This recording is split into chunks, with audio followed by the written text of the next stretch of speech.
드리고자 합니다. 우리 사진을 한 장 화면에 한번 보도록 하겠습니다. 사진의 이 내용은요, 아마 여러분들께서 보신 줄 압니다만 좀 확대를 할 수 있을까요? 예, 여러분 잘 보이죠? 됐습니다. 예, 그냥 사진 보여주세요. 예. 이 사진이 뭐냐면요, 학생들이, 대학교에 있는 우리 학생들이, 지금 어떤 문구를 썼어요. 코로나로 지금 고생하는 의료진들에게 수고합니다. 존경합니다. 감사합니다. 라는 그런 캠페인입니다. 또 한 장을 보여주겠습니다. 인터넷에 보면 여러 사진들이 이렇게 나와 있습니다.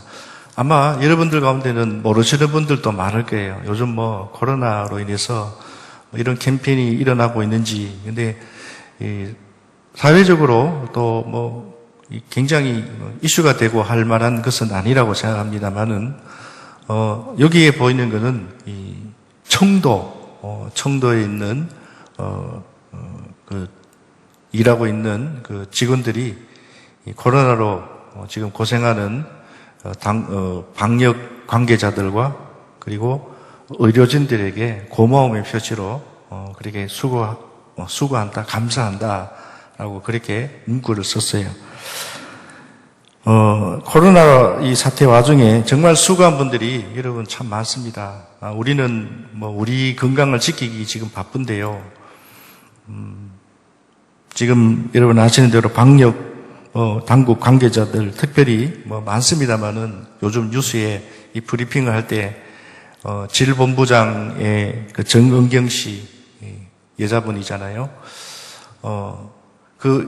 한 번은 제가 인터넷에 누가 글을 올려놨더라고요. 전은경 씨 질본부장 방역당국의 이 본부장이 하루 일과에 보니까 아침 새벽 6시부터 새벽 2시까지 거의 하루에 뭐 잠을 3-4시간 정도밖에 자지 못할 정도로 이 브리핑을 하고 또 점검을 하고 뭐 이 본부장이니까 뭐 얼마나 신경이 써야겠습니까? TV에서도 처음에는 여성이다 보니까 나중에 시간이 지나다 보니 머리가 염색도 하지 못하고 많은 분들에게 좀 안쓰러울 정도로 참 고생하는 모습들을 봅니다. 뭐 그뿐입니까?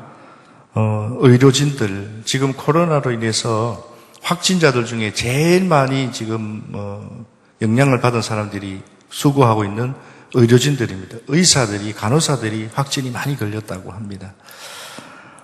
그래서 지난 4월 16일 날 중앙재난안전대책본부에서 의료진들을 응원하기 위해서 이 덕분에 캠페인이라고 해서 아마 여러분 인터넷을 좀 우리 보시는 분들은 요즘 컴퓨터나 여러 핸드폰에 덕분에 캠페인이라고 치면요.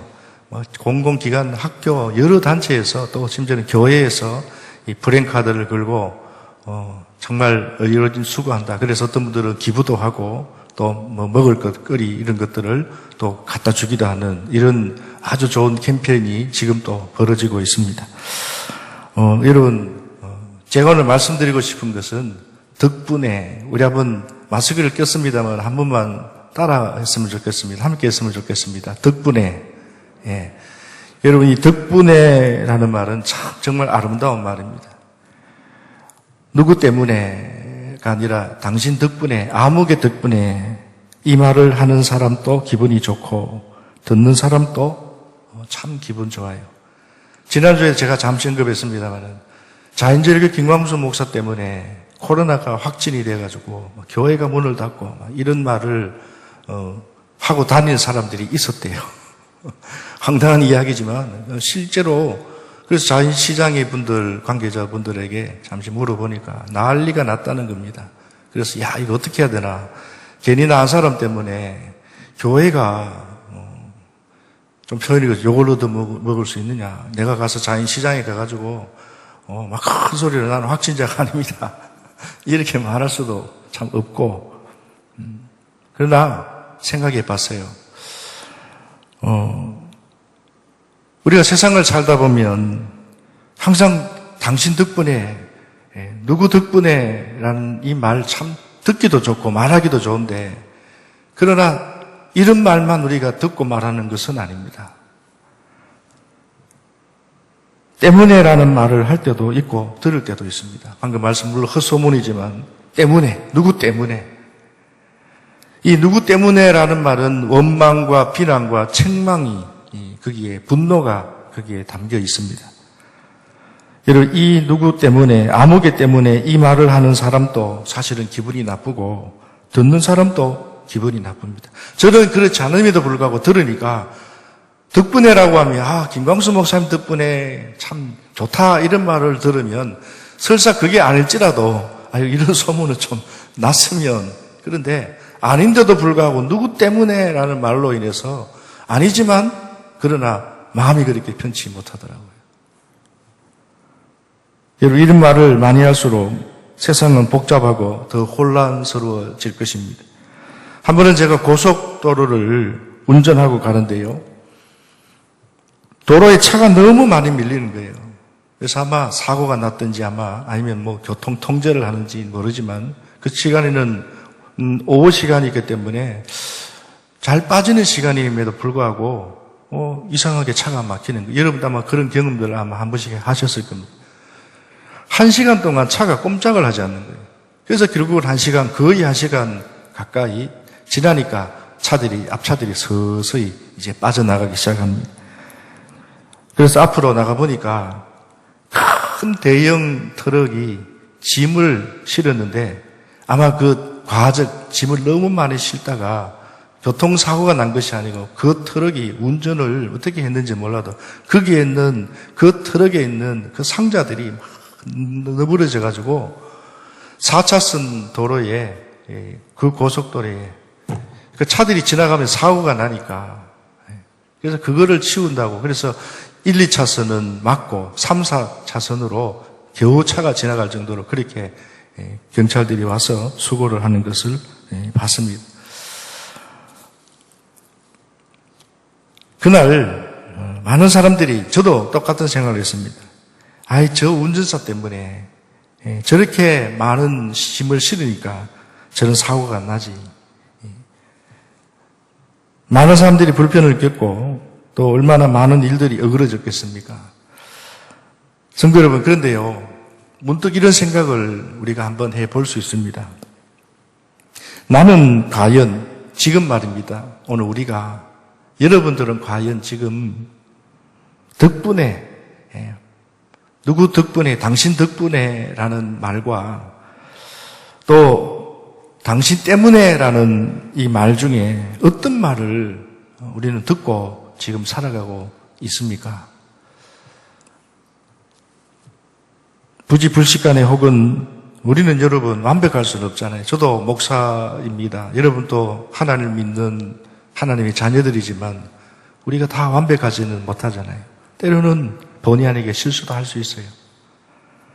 그러나 적어도 우리가 목사라면, 그래도 적어도 우리가 자인제일교회의 성도라면, 또 우리가 적어도 하나님을 그래도 믿는 성도라면, 우리가 하나님과 예수님의 이름에, 우리가 명예의 영광에 우리가 손가락질을 받아서는 안 된다.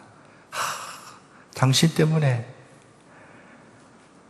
우리가 주의 이름을 위해서라도 우리가 덕분에라는 말을 듣고 여러분 살아가야 될 줄로 우리가 됩니다. 그런데 그렇지 못할 때 여러분 너무나 안타깝습니다. 오늘 저는 여기 계신 우리 자인제일교 성도님들 모두 우리가 애쓰시길 바랍니다.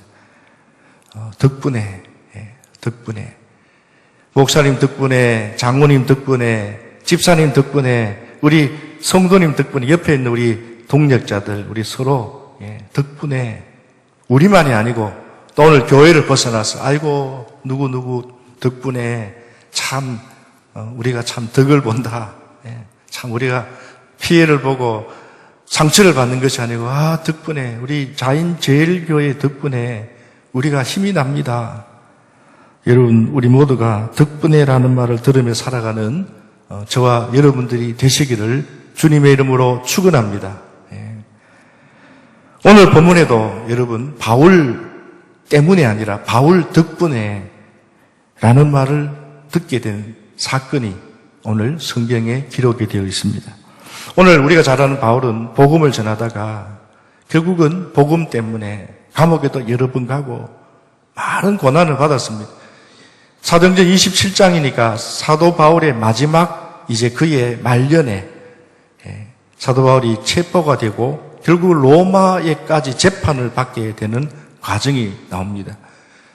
그래서 사도 바울이 예루살렘에서 로마로 호송을 받 죄수의 몸이지만 로마 시민권자였기 때문에 노예처럼 발목이 묶이고 사슬이 묶여서 가는 것이 아니라 거의 성객처럼, 그러나 대우는 그렇게 좋지는 못했을지는 몰라도 그러나 아무튼 로마에까지 배를 타고 호송되어 가는데, 성경에 보니까 바울이 당시에 여러 섬을 거쳐서 아시아에서 이 당시 로마, 유럽까지, 지금 또 비행기를 타면 우리 여기서 프랑스까지 열 몇 시간씩 10시간 이상 가잖아요. 하물며 그때에 배를 타고 가는 그 시간은 얼마나, 바로 직항으로 가는 것도 아니고 성경의 지도를 보면 여러 가지 항구들이 나와요. 고린도라든지 여러분 에베소라든지 이런 이름들이 대부분 섬들이, 그레데 섬, 성경에 보면 이 섬들이 참 많이 나와요.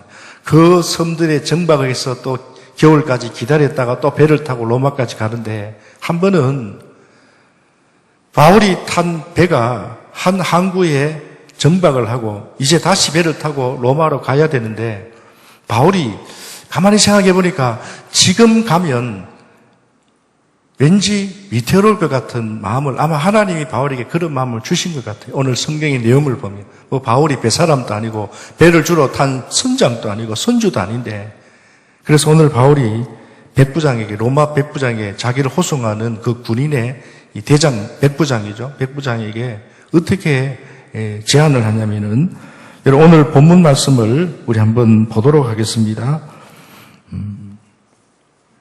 9절 끝절에 이런 말씀이 나옵니다. 오늘 읽은 27장 9절 끝절에 바울이 그들을 권하여라는 말은 제안했다는 말이죠. 자, 어떤 제안을 했느냐.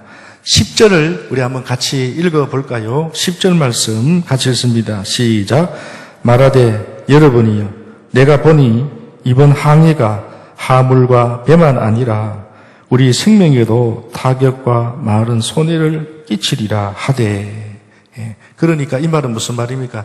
지금 가면 위험하다, 좀 멈췄다, 좀 겨울이 지난 이후에 가자, 그렇게 제안을 했습니다. 자, 그런데 오늘 성경에 보니까 백부장은 바울의 말을 듣기보다는 누구의 말을 더 믿었다고 했습니까? 11절 말씀을 보시면 백부장이 선장과 선주의 말을 바울의 말보다 더 믿더라. 이 말은 바울은 좀 뒤에 갑시다 라고 제안을 한 거고, 선장과 선주는 지금 갑시다. 그런데 로마 백부장이 손에 키를 갖고 있습니다. 이 백부장이 바울의 말을 무시하고 선장과 선주, 우리가 생각해봐도 그거는 이해가 됩니다. 왜냐하면 바울이 배를 탄 사람인 것도 아니고 선장이고 선주면 당연히. 그래서 백부장은 바울의 말을 무시했다라는 거예요. 당신이 뭘 알겠느냐는 겁니다. 그런데 여러분, 무리하게 항해를 하다가 처음에는 성경에 보니까 13절에 남풍이 순하게 불매 이래가 나옵니다. 그러니까 그때까지는 선장과 선주들이 봐라, 우리 말이 맞지 않느냐, 괜히 저 바울 말 믿었으면 우리가 항해도 길어지고 여러 가지 손해를 많이 봤을 텐데 아마 그렇게 이야기했을 거예요. 그런데 13절 이후에 보시면, 오늘 우리 읽은 말씀 내용을 쭉 읽어보시면 순풍인 것이 아니라 결국은 큰 유로굴라라는 돌풍이 불고 태풍을 만나서 배가 거의 난파될 위기에 처하게 된. 얼마 전에 우리나라에 큰 태풍이 2개가 지나갔지 않습니까? 우리는 그래도 이 육지에 있으니까 피부로 그렇게 많이 느껴지는 못하지만 부산이나 그리고 해변가에 있는 사람들은 뭐 배가 막 부서지고 막 배가 날아갈 정도는 아니지만 그러니까 태풍이 분다고 하면은 그 선장들 어떻게 하면 배를 아시잖아요. 방파제 앞에 거기에 묶어놓은 그까지도 여러분 날아가는 경우도 있는데 아무튼 그 상을 우리 뉴스나 때로는 TV를 보면 그냥 생각하는 태풍 지나가는 거하고 거쳐서 가는 거하고는 여러분 다르잖아요. 그런데 하물며 이 당시에 유로굴라라는 큰 태풍의 눈이 그 배에 덮쳤으니 그 배가 여러분 어떻게 되겠습니까? 그런데 여러분 놀라운 것은 결론적으로 바울 덕분에 물론 이 바울이 어떤 힘이 있었던 것은 아니지만 바울로 인하여서 하나님께서 바울을 통해서 하나님의 도우심을 받아서 배에 타고 있던 사람 전원이 다 살았다는 여기서 우리는 한 사람이 얼마나 중요한지를 깨닫게 됩니다. 바울 한 사람 덕분에 당시에 배에 탄 사람이 276명이라고 성경에 구체적으로 기록하고 있습니다. 전원 목숨을 구했다는 겁니다. 그 후에 바울이 로마까지 이송이 되어서 로마에 도착을 하고 2년 동안 바울이 재판을 받게 됩니다. 그런데 바울이 우리로 말하면 감옥에서 2년 동안 재판을 받고 거기에 영치되어 있었던 것이 아니고 전세 셋방이라고 해가지고 가택연금 그러니까 조그만한 집에서 바울이 먹고 잘 수가 있는데 나와서 사람들을 만날 수는 없어요. 재판 받을 때만 나올 수 있어요. 그러니까 집에서 자가격리하는 것처럼 2년 동안 자가격리가 된 거예요.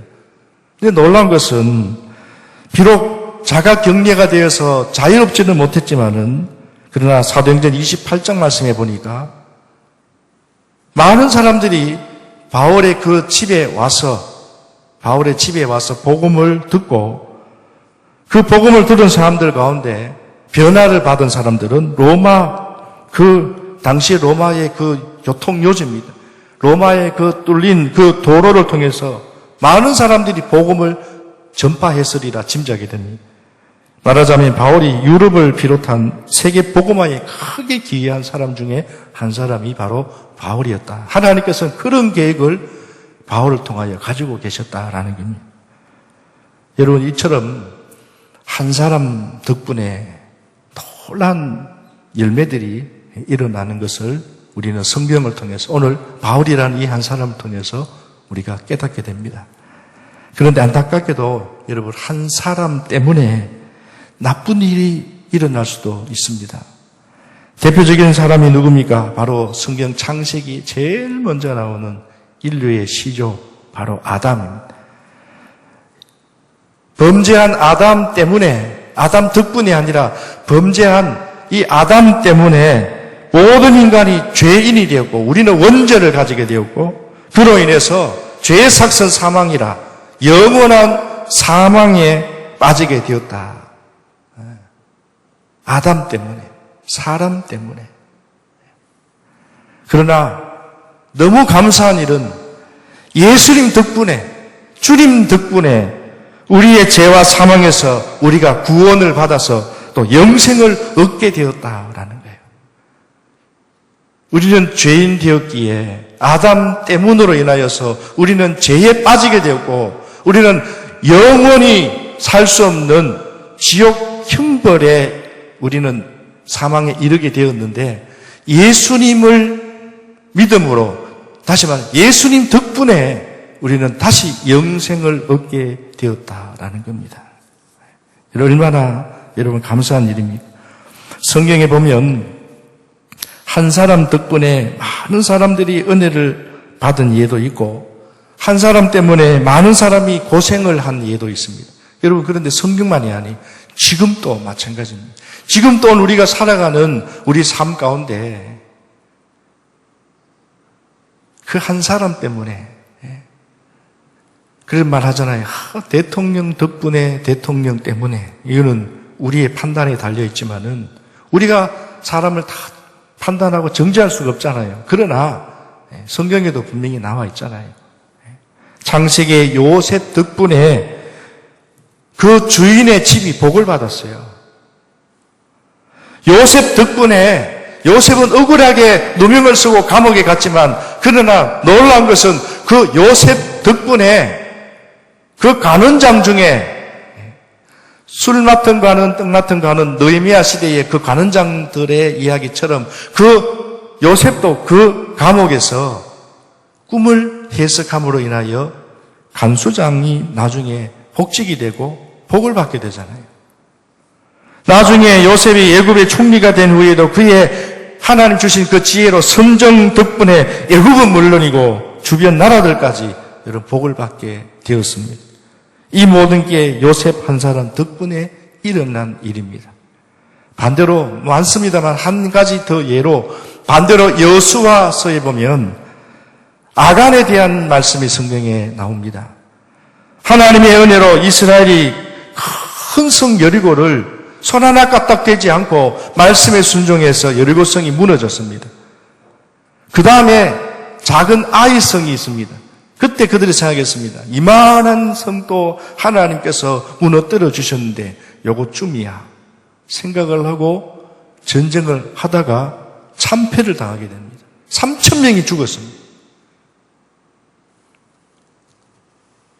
나중에 그 원인이 밝혀지는데 왜 하나님 우리가 무엇을 잘못했기 때문에 무엇을 잘못했기에 우리가 이렇게 이 큰 성 여리고성은 손 하나 까딱대지 아니하고 하나님이 이기게 하시고 무너지게 하셨는데 어떻게 이 아이성을 우리가 점령하지 못하고 이런 참패를 당하고 3,000명이 죽게 되었습니다. 그때 하나님이 분명히 말씀하셨어요. 아간 한 사람의 수본죄 때문에 내가 너희를 멸했다. 여러분 아간 한 사람 때문에 이스라엘 공동체가 큰 어려움을 당했어요. 한 사람 때문에 3,000명이 죽음을 당하기도 합니다.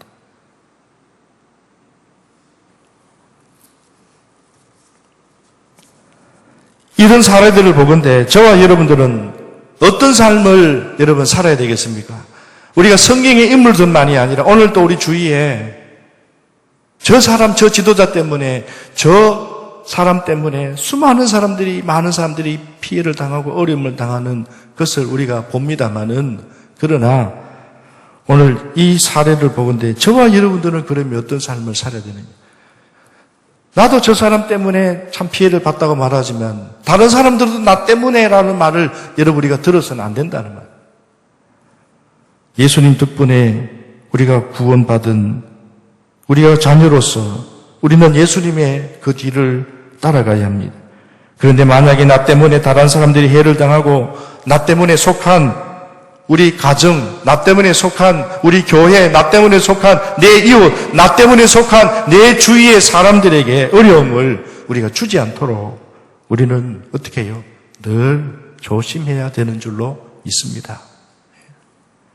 오늘 본문의 바울처럼 오늘 여러분들은 나 덕분에 우리가 좀 말하기는 그렇지만 서로에게 집사님 덕분에 우리 성도님 덕분에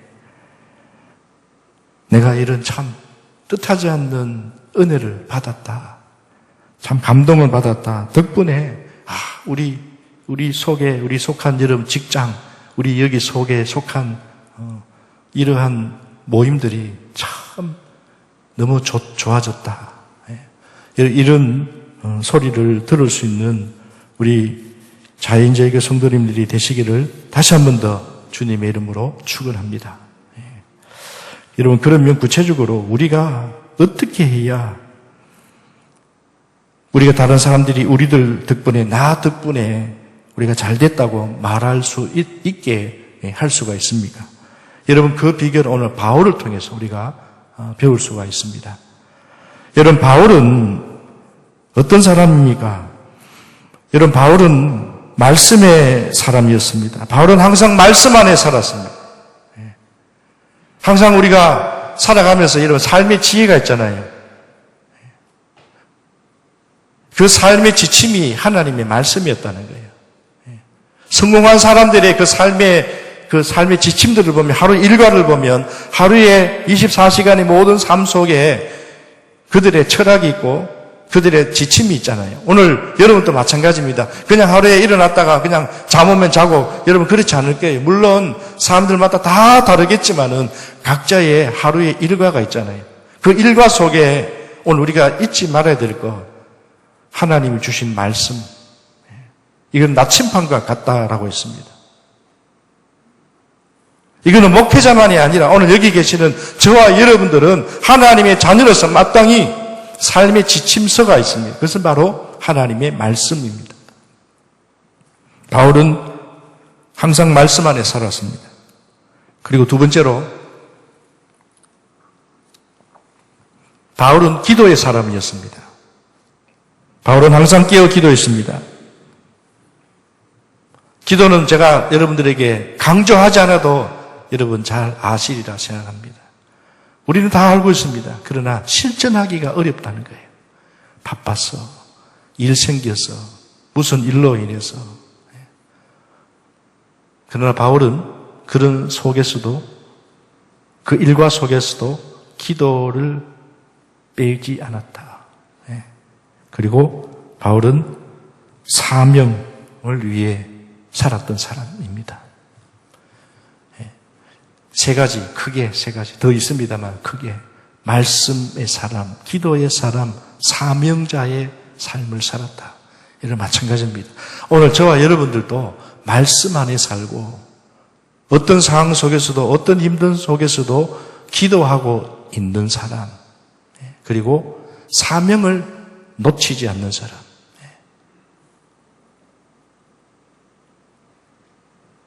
이런 바울을 하나님께서 기뻐하셨고, 그를 위해서 바울로 인하여서 많은 사람들에게도 어떻게 영향력을 주셨다. 오늘 본문을 통해서 그 원리를 확인할 수가 있습니다. 본문을 다시 간략하게 살펴보면요, 바울이 탄 배가 큰 광풍을 만나서 지금 속수무책입니다. 계속 또 바람에 밀려서 아무리 그 사공들이 배를 어떤 방법으로 해도 배가 자기들 마음대로 컨트롤이 되지 않는 겁니다. 그러니까 선원들이 결국 오늘 성경을 보시면 어떻게 합니까? 자신들이 가지고 온 짐을 어떻게 다 버립니다. 짐을 버리고 그래도 안 되니까 배에 있는 기구들까지도 무거운 것은 다 버립니다. 게다가 오늘 27장 27절 말씀에 보니까 여러 날 동안 해도 별로 보이지 않고 큰 풍랑이 그대로 있음에 구원의 여망마저 없어졌더라. 이 말은 이제는 죽을 날만 기다리고 있는 겁니다. 살아있는 것이 기적입니다. 그런 이와 같은 상황 속에서 여러분 바울은 지금 무엇을 하고 있었겠습니까? 물론 바울도 여러분 사람인지라 두려웠겠지요. 불안했겠지요. 혼란스러웠을 겁니다. 하나님께서 분명히 나를 통하여서 로마로 호송을 하게 하셨고 내가 로마에서 복음을 전할 날을 기대하면서 주의 일을 위하여 내가 지금 이렇게 고전분투하고 있는데 왜 하나님께서 이런 광풍을 통하여서 죽을 위기까지 처해졌을까? 혼란스러웠을 거예요. 두려웠을 겁니다. 그러나 오늘 그럼에도 불구하고 두려웠지만 혼란스러웠지만 그러나 기도의 사람은 그 속에서도 하나님 앞에 묻는 거예요. 하나님 왜 이런 일이 일어났습니까? 하나님 무슨 일을 계획하고 계십니까? 낙심하기보다는 두려웠지만은 혼란스러웠지만은 바울은 하나님 앞에 밤새 기도했다는 겁니다. 자, 그때에 하나님께서 어떻게 하셨습니까?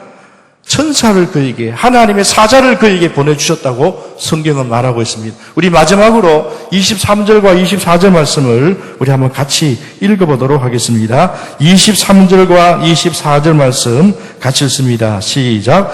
내가 속한 바 곧 내가 섬기는 하나님의 사자가 어젯밤에 내 곁에 서서 말하되 바울아 두려워하지 말라. 내가 가이사 앞에 서야 하겠고 또 하나님께서 너와 함께 항해하는 자를 다 네게 주셨다 하였으니. 하나님께서 말씀하셨습니다. 천사를 통하여서. 두려워하지 마라. 너는 너 사명이 있지 않느냐. 그 사명이 있기에 내가 너를 반드시 가이사 앞에 세우겠다. 너 사명자다. 여러분, 오늘 우리도 어떤 일들을 감당합니다. 저도 목회를 감당합니다만 때로는 생각지 못하는 어려움, 난관을 만날 때 포기하고 싶고 또 저희의 잘못으로 인하여 저희의 부족함으로 인해 낙심이 되기도 하고 아마 여러분들도 어떤 일을 할 때 또 특별히 교회에 맡은 사명을 감당하는데 오해가 생기고 때로는 일이 잘 되지 않을 나는 이렇게 하려고 한 게 아닌데 때로는 어려움을 당하고 힘든 일을 만날 때 혼란스러울 때 우리 여러분 그 사명을 그냥 던져버리고 싶을 때가 있어요. 마치 권투 선수가요 계속 방어만 하다가 너무 많이 맞으니까 도저히 이거는 감당이 안 되는 거예요. 그때에 코치가 손수건을 던져버려요. 기권을 딸리는 거예요. 그럼 게임 지는 거예요. 그러나 바울은 그런 상황이었지만은, 그런 지금 속수 못 챙긴 상황이었지만은, 그러나 끝까지 두들겨 맞으면서도 어떻게 해요? 하나님의 뜻을 기다렸다는 거예요. 여러분, 이게 쉬운 일은 아닙니다. 여러분 맡은 직분을 감당하는 것이 여러분 결코 쉬운 건 아닙니다. 마귀가 그냥 두겠습니까? 특히 전도하려고 하고 기도하는 우리 직분자들, 교회를 위해서 뭔가 애를 쓰고 정말 남들이 모르는 그 아픔 속에서도 오해를 받으면서까지도 교회를 위해서 헌신하려고 하는 우리 성도들이 왜 없겠습니까? 다 아마 그런 마음들을 가지고 있을 거예요. 물론 잘못된 생각 때문에 어려움을 당하기도 합니다만은. 그러나 여러분, 오늘 바울도 마찬가지였습니다. 밤새 기도했다. 몸부림쳤다. 몸부림치는 게 여러분 결코 쉬운 게 아닙니다. 그러나 오늘 바울은 하나님 앞에 놀라운 은혜를 잊게 되지요. 끝까지 기다리는 자에게, 끝까지 놓치지 않는 자에게, 쓰러질지라도, 뒤로 나자빠질지라도, 그러나 내 마음만은, 내 육신과 몸은 뒤로 나자빠졌을지 모르지만은, 그러나 내 마음만은 하나님이 아시기에 끝까지 그 사명을 붙들고 있는, 기도하고 있는 사명 앞에는 기도가 반드시 필요합니다. 기도 없는 사명이 있을 수가 없어요. 기도가 없으면 넘어질 수밖에 없어요. 기도가 없으면 흔들릴 수 있지만 기도하면 흔들림도 나중에는 천사를 통해서든 동력자를 통해서든 누구를 통해서든 환경을 변화서든 하나님께서 그 일을 빨리 하니 반드시 언젠가는 이루게 하신다는 사실. 오늘 바울이 바로 그와 같습니다. 내가 너를 가이사 앞에 세울 것이다. 결국 여러분, 바울 덕분에 그 배에 타고 있던 모든 사람들이 목숨을 건졌습니다. 사실 목숨만 건진 게 아닙니다. 배에 탄 사람들이 지금 바울과 함께 그들이 그 어려움 속에서 온갖, 처음에는 바울의 말을 무시하고 바울은 제수의 몸이었기 때문에 사실 바울은 신경도 안 썼을 거예요. 그러나 큰 위기를 당하면서 바울이 모든 이 상황 속에서도 비록 바울도 사람에게 두려워했고 떨렸지만 그 속에서 바울은 낙심하고 함부로 말하지 아니하고 하나님의 뜻을 기다리면서 간절히 기도하는 그 모습을 봤고 또 바울이 말대로 되는 그 과정을 지켜보면서 하나님이 살아계심을 누가 깨달았습니까? 바울만이 깨달은 것이 아니라 그 사은 사람들이 증인이었다는 거예요. 성경에는 이들 이후에 이들의 삶에 대해서 이야기가 나오지 않지만 아마 이들 가운데는 많은 사람들이 아마 복음을 받아들였을 거예요. 야, 역시 하나님이 살아계시. 아마 선주동에는 선장은 이런 생각을 했을 수도 있어요. 내가 지금까지 살면서 한 번도 이런 일을 내가 당한 적이 없다. 큰 폭풍 위기에는 모두 다 이미 나는 죽은 몸이다. 그런데 이 바울이라는 사람 덕분에, 아니 바울을 믿는 그 하나님 덕분에 나는 새 삶을 살았다. 여러분, 이게 바로 하나님의 은혜입니다. 성도 여러분, 어떻게 바울에게 이런 일이 일어났습니까? 다시 말씀드립니다. 바울은 말씀 안에 살았습니다. 말씀 안에 산다는 것은 성경을 늘 끼고 밤에 좀 미안해가 성경책을 베개 삼아서 자는 우리 성도님들 혹시 있으십니까? 옛날에 신학교 때 보니까 우습게 이야기지만 성경책을 머리에 베고 자더라고. 왜 그렇게 하느냐니까. 성경을 못 읽어 미안해가지고. 그래도 성경책을 머리에 깔면 혹시 그 성경책에 있는 그 말씀이 내 속에 속속 들어. 웃기는 이야기입니다만은. 이 말씀 안에 산다는 게 뭘까요? 여러분 말씀드리지 않아도 아시리라 생각합니다. 좋은 속담, 명언, 이런 것, 좋은 말, 참 기록을 하잖아요. 그리고 참 좋은 말이다. 좋은 말은 좋은 말로 끝나요. 그럼 이 말씀은 때로는 우리에게 쓴 약과 같아요. 이 말씀 들으면 나 이렇게 살기 싫고 내가 이렇게 어떻게 사냐는 거예요. 그러나 그 말씀을 어떻게 해요? 내 마음에 계속 주입을 시키는 거예요. 계속 똑같은 처음에는 no, 아닙니다. 안 됩니다. 이게 됩니까? 라고 하다 계속 말씀을 몸부림치는 그 말씀과 그래서 어느 순간에 그 말씀이 내 안에 가슴에 팍 꽂히면 그것이 내 삶 가운데 위기를 당하고 어려움을 당할 때 내가 하는 것이 아니라 말씀이 내 안에 역사하셔서 성령이 하시는 거죠.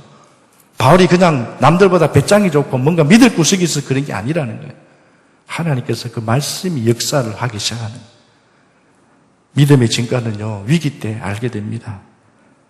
말씀에 살았던 사람, 바울은 태풍 가운데서도 배가 난파 지경 속에서도 두려웠지만은 밤새 하나님의 뜻을 구하며 살려달라고 기도한 것이 아니라 하나님의 뜻이 무엇입니까? 내가 죽더라도 하나님의 뜻대로 내가 죽겠습니다. 여기서 내가 장렬하게 죽더라도 하나님 욕 보이고 내가 어떻게 죽겠습니까? 아마 그렇게 기도했을 거예요. 시편 말씀에 보면 비탄의 시들을 읽어보면 다 그런 내용들입니다. 위기를 당하고 어려움 당할 때 남들이 막 욕을 하면 예수 믿어 소용없다고 억울하게 죽임을 당하는 사람들 그 모습을 보면서 민족이 고통을 당하는 모습을 보면서 너무나 가슴 아파서 하나님 앞에 호소하면서 하나님 죽더라도 장렬하게 죽지는 못할지라도 이유는 알고 죽으려 되지 않습니까? 바울이 하나님 앞에 간절히 기도했을 때에 하나님께서 그 기도를 보시고 기도의 사람은 역시 하나님께서 보이신다는 거예요. 그리고 그 사명을 하나님께서 붙들고 있는 기도하는 그 바울을 통해서 하나님은 놀라운 역사들을 이루으셨다. 말씀을 마칩니다. 성도 여러분, 코로나 감염으로 우리 지금 많은 두려움을 겪고 있습니다. 이 감염은요, 참 나쁜 거잖아요. 감염 자체라는 뜻은 뭐 그런 거 없지만 우리 코로나 바이러스는 감염이 되잖아요. 근데 확산이 잘 됩니다. 그래서 확진자 한 사람, 바로 그 한 사람 때문에 옆에 있는 2차, 3차, 4차에서 N차 감염이라고 하대요. 그런데 저는 이 생각을 했습니다. 성도 여러분, 나쁜 것은 너무 전염이 잘 돼요.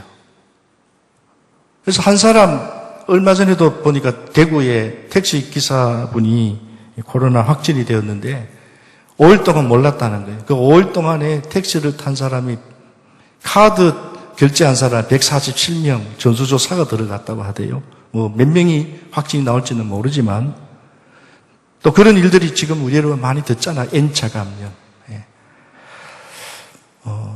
참 전염은 너무 나쁜 말이고 나빠요. 너무 잘 돼요. 잘 전해져요. 그런데 여러분 우리가 오늘 여기 다 건강하잖아요. 건강한 사람을 통해서 옆에 있는 그런 일 없지만 코로나와 같이 아픈 분들 말이에요. 건강한 사람이 옆에 오면 오히려 치료가 되고 나아지면 얼마나 좋겠어요. 근데 그게 쉽지가 않다라는. 요즘 한국교회 위신이 말이 아닙니다. 한국교회 때문에 또 어느 교회 때문에 어느 목사 때문에 어느 성도 때문에 아무개 때문에 이런 말이 무성합니다. 그러나 여러분 우리가 기억해야 할 것은 교회 때문이고 목사 때문이고 아무개 때문이지만 하나님은 여전히 살아계시고 전능하신 분임을 믿으시기를 주님의 이름으로 축원합니다. 예수님은 여전히 우리의 구원자시고 성경은 영원토록 불변의 진리라는 사실을 이거는 변할 수가 없습니다. 하나님이나 예수님이나 성경이 잘못된 것이 아니에요. 믿노라고 소리치는 오늘 부실한 우리의 부족함이, 허물 많은 목회자가, 허물 많은 우리 성도들이, 오늘 부족한 우리들이 문제라는 사실을 우리가 알아야 합니다. 그래서 오늘 본문에 보면 처음에 바울이 선장과 선주의 로마 군인들 여러 성객들에게 무시를 당했지만 묵묵히 말씀과 기도의 사람으로, 사명의 사람으로 자신의 그 자리를 지키면서 묵묵히 말없이 그 일을 감당해 나갈 때 여러분 기회가 왔잖아요. 어쩌면 이번 코로나가 우리 교회의, 한국교회의 위기가 아니고요. 오늘 우리 교회의 위기가 아니고요. 오늘 목회자의 위기가 아니고요. 반대로 뒤집어 생각해 보면 기회일 수도 있다는 생각을 저는 감히 해봅니다. 마찬가지입니다. 성도 여러분, 우리가 언제 이렇게 대면 예배라는 말 저는 처음 들어봤어요. 비대면 예배. 앞에 가로막 보이죠? 이렇게까지 하면서도 우리가 예배를 드려요. 그런데 여러분, 앞으로 더 위험한 일이 일어날지 몰라요. 내가 겁을 주는 것이 아니고 생각해 봤어요. 오늘 여러분 한평생 살면서 이런 일이 일어날 줄은 어떻게 알았겠습니까? 많은 학자들이, 많은 코로나 관계분들이 하는 이야기가 긍정적인 이야기보다는 앞으로 어렵다라는 이야기를 많이 하더라고요. 한국교회 지도자들도 이제는, 근데 우리 교회는 나이 드신 분들 온라인 예배, 홈페이지, 카톡으로 영상, 유튜브, 어려운 분들이 너무 많아요. 어떻게 해야 되나? 그렇다고 목회자 개인들이, 구역장 권사님들이 가서 이렇게 할 수도 없고, 어떤 분들은 교회의 성도님들이 연락 한번 하지 않는다라는 그런 섭섭한 말씀들을 하세요. 참 미안하기도 하고요. 참 이런 일들이 참 일어나고 있습니다. 그런데 여러분, 이것이 오늘 우리 한국교회에, 오늘 저와 여러분들에게, 저에게도 여러분들에게도 위기가, 기회가 되도록 오늘 바울처럼 내가 다시 한 번 더 나로 인하여, 내 덕분에라는, 아니면 때문에라는 건지를 여러분 우리가 분별하셔야 되고요. 마찬가지로 오늘 나는 지금 말씀 안에 살고 있는지, 이런 위기 속에서 나는 지금 기도의 줄을 붙들고 있는지, 그리고 사명을 붙들고 여러분 지금 직분 감당, 구역장 권찰의 감당, 저는 목회자의 사명들이 코로나 속에서도 여러분 감당하고 있는지, 우리 부교육자들에게도 제가 늘 이야기합니다. 지금 아무것도 하지 못한다 할지라도 할 일이 분명히 있을 거니까 찾으세요. 여러분들 할 일을 찾으십시오. 그래서 반드시 기회가 옵니다. 그래서 오늘 여러분 이 말을 들을 수 있도록 낙심하지 말고 누구 탓할 것도 없고 오직 하나님만 바라봄으로 암흑의 덕분에, 그래도 우리 교회의 자연자유교 덕분에, 우리 목사님, 장로님, 집사님, 권사님 덕분에 우리가 이렇게 위기를 극복했다. 이런 삶을 살아가는 저와 여러분들이 다 되시기를 주님의 이름으로 축원합니다. 기도하겠습니다.